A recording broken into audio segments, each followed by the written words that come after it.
24 ঘন্টায় আমরা নিরাপত্তার টহল দল নিয়োজিত আছে। যদি 24 ঘন্টা এখানে উপস্থিত নাও থাকে, আশেপাশেই তারা অবস্থান করছে এবং নিয়মিত বিরতিতে তারা এখানে এসে উপস্থিত হন। আর এছাড়াও সিসিটিভি ক্যামেরার মাধ্যমে আমরা মনিটর করছি। সবাই ভালো থাকবেন। আর উপস্থিত সাংবাদিক ভাইদেরকেও আমরা শুনতে জানাচ্ছি, আপনারা যেটা কষ্ট করে এসছেন এবং আপনারা আমাদেরকে আমাদের কার্যক্রম পরিচালনায় যে সহযোগিতা করেন সেটার জন্য আমরা সেটাকে আমাদের তরফ থেকে ধন্যবাদ জানাই। মন্দিরের পূজা উদযাপন কমিটি আগত যারা পূজা দিতে এসছেন এবং সকল ভক্ত এবং দর্শনার্থীবৃন্দ, আপনাদেরকে নৌবাহিনী এবং নৌবাহিনীর সকল সদস্য এবং পরিবারের পক্ষ থেকে আমরা শারদীয় শুভেচ্ছা জানাচ্ছি। আপনারা জানেন যে প্রতি বছরের ন্যায় এবছরও দুর্গাপূজায় সরকারের সংশ্লিষ্ট সংস্থা থেকে নিরাপত্তার বিষয়ে যে নির্দেশনা প্রদান করা হয়েছে আমরা সেটা পালন করছি।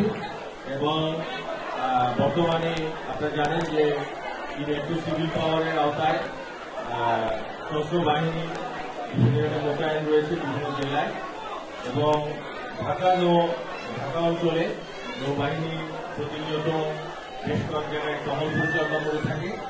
পূজা উপলক্ষে আমরা এই টহল দলগুলোকে বিশেষত শাহিনবাগের এই মন্দির এবং অন্য যে পূজা মণ্ডপ আছে তার বড় আমরা রেখেছি এবং আমরা 24 ঘন্টায় অন্যান্য যে নিরাপত্তা বাহিনী সমূহ রয়েছেন, পুলিশ, আনসার, বিজিবি এবং সেনাবাহিনী, সকলের সাথে আমরা সমন্বয় করছি এবং আমাদের নিজস্ব মনিটরিং সেলের মাধ্যমে আমরা এটা মনিটর করছি। এছাড়াও আপনাদের শারদীয় সুরক্ষা যে অ্যাপ আছে, সেই অ্যাপে যদি কোনো অভিযোগ আমরা পাই বা কোনো সমস্যা পাই, সেটাও আমরা কেন্দ্রীয়ভাবে অ্যাড্রেস করার আমরা চেষ্টা করছি। তো আপনারা বাংলাদেশ একটি সাম্প্রদায়িক সম্প্রীতির একটি উজ্জ্বল উদাহরণ।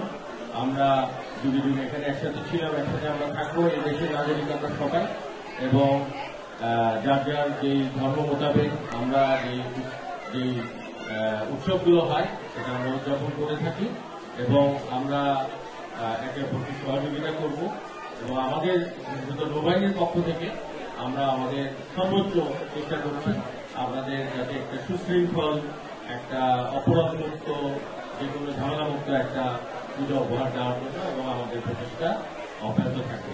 এছাড়াও আপনাদের প্রতিমা বিসর্জনের দিন আমরা বুড়িগঙ্গাতে আমাদের দুপুরি দল মোতায়েন থাকবে যাতে আমরা নির্বিঘ্নে আপনারা প্রতিমা বিসর্জন দিতে পারেন। যদিও এই মন্দিরের প্রতিমাগুলো পার্মানেন্টলি এখানে থেকে যায়, তো অন্যান্য পূজা মণ্ডপ যারা এখানে এলাকায় আছেন এবং আমরা পথিমধ্যেও আমরা নিরাপত্তার ব্যবস্থা করছি।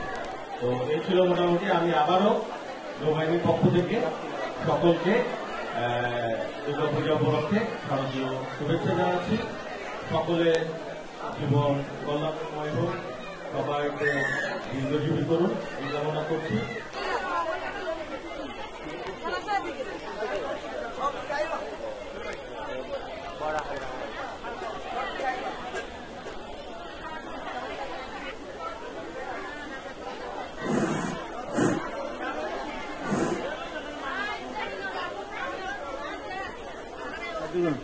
নমা সর্বা হ্যালো, আমাদের যাতায়াত করার রাস্তাটা একটু কাইন্ডলি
পূজাটা আমাদের বাঙালির ঐতিহ্যের সাথে একান্তভাবে জড়িত এবং এই পূজার সময় আমরা শুধু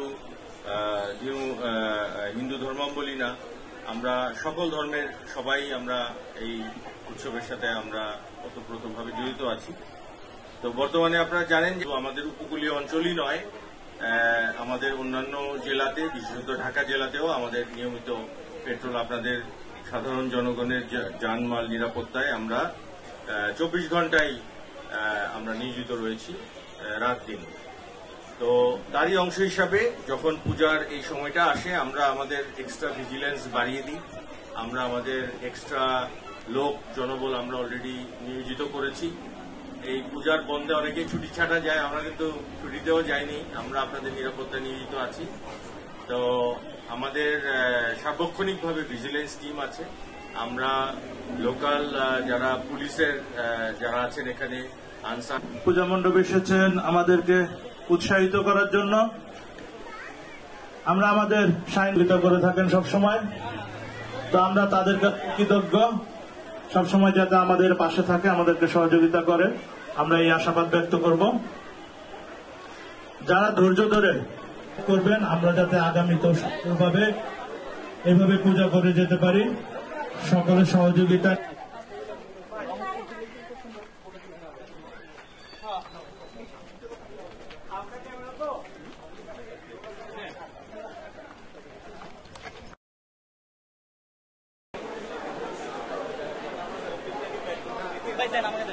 এবারে শ্রী রাধাকৃষ্ণ মন্দিরের পক্ষ থেকে স্বাগত।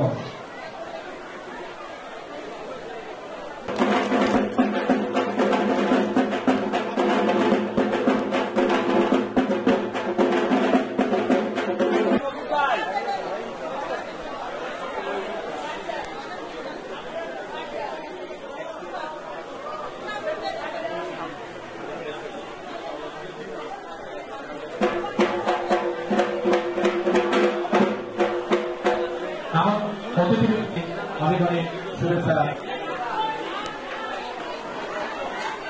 যুধিষ্ঠির বাবু এবং শ্রমিক বাবু যেখানে থেকে আমার সাথে যোগাযোগ করেন, উপস্থিত ভক্তবৃন্দ, আমাদের মাঝে এসে উপস্থিত হয়েছেন রিয়ার অ্যাডমিরাল আব্দুল্লাহ মাকসুদ। আমরা সবাই করতালি দিয়ে স্যারকে স্বাগত জানাই, জোরে করতালি হবে।